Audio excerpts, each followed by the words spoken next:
Welcome back to the Tavern, fellow adventurers. I'm Paul Pape, your barkeep and game master. We've assembled the essential tools for your creative business, and now it's time to talk about something most creatives avoid until it's too late. Protecting your creative work. Today, we're learning about contracts and agreements. Not the scary legal stuff, but the simple protection every creative entrepreneur actually needs. Because here's the thing. A handshake and good intentions are not enough. Even the nicest clients can forget what they agreed to, and some clients, well, they're not that nice. I learned this lesson the hard way early in my career. A client had asked for a simple design. We shook hands on a price and I started working. 2 weeks later, they wanted major changes, then more changes, then completely different colors.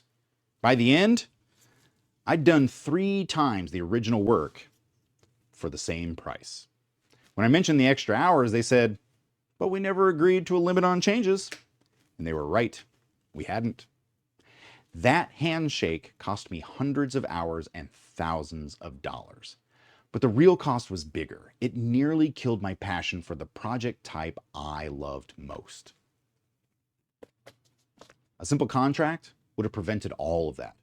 Not a 20-page legal document, just a clear agreement about what was included and what wasn't. Your creativity is too valuable to leave unprotected. So there are 3 types of agreements that will protect about 90% of your creative business problems. You don't need a law degree, you need clarity. So agreement number 1, project scope. What exactly are you creating? How many concepts? How many revisions? What format will you deliver? What's not included? When scope creep happens, and it will, you point to that section. Now, agreement 2, payment terms. How much, when, and how you get paid.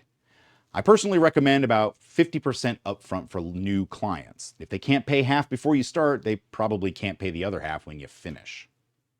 And agreement number 3 is intellectual property. Who owns what when the project is done? Can you show it to your portfolio? Can they modify your work? Can you use similar ideas for other clients? Get this clear before you start creating. So these 3 agreements prevent most creative business disasters. So let me tell you what I've seen happen to creative entrepreneurs who skip the protection step.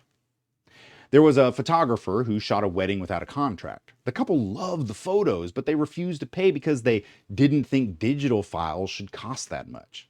No contract meant no legal protection for payment.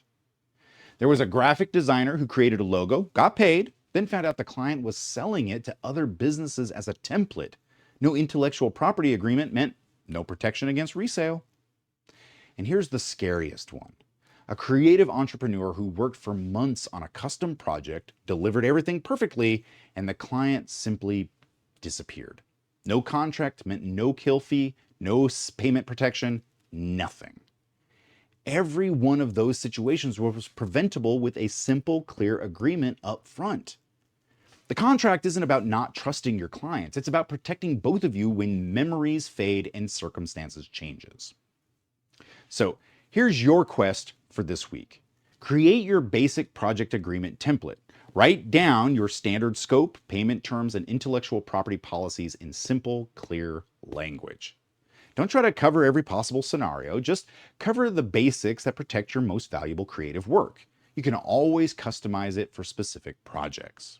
A simple agreement now prevents expensive problems later. Now, here's the wisdom. Legal protection isn't about being suspicious of clients. It's about being professional with them. Good clients appreciate clear agreements because it helps them understand exactly what they're getting. Your creative work deserves protection. Don't let a handshake become the most expensive mistake you ever make. So that's today's quest, fellow adventurers. If you've learned contract lessons the hard way, share your story in the comment. Help your fellow creatives avoid the same traps. Next time at the Tavern, we're brewing the creative energy potion. How to avoid burnout and build a business that energizes you instead of draining you. Subscribe so you don't miss it. Until next time, keep creating, keep adventuring, and remember, business is an adventure Don't be an NPC. Cheers.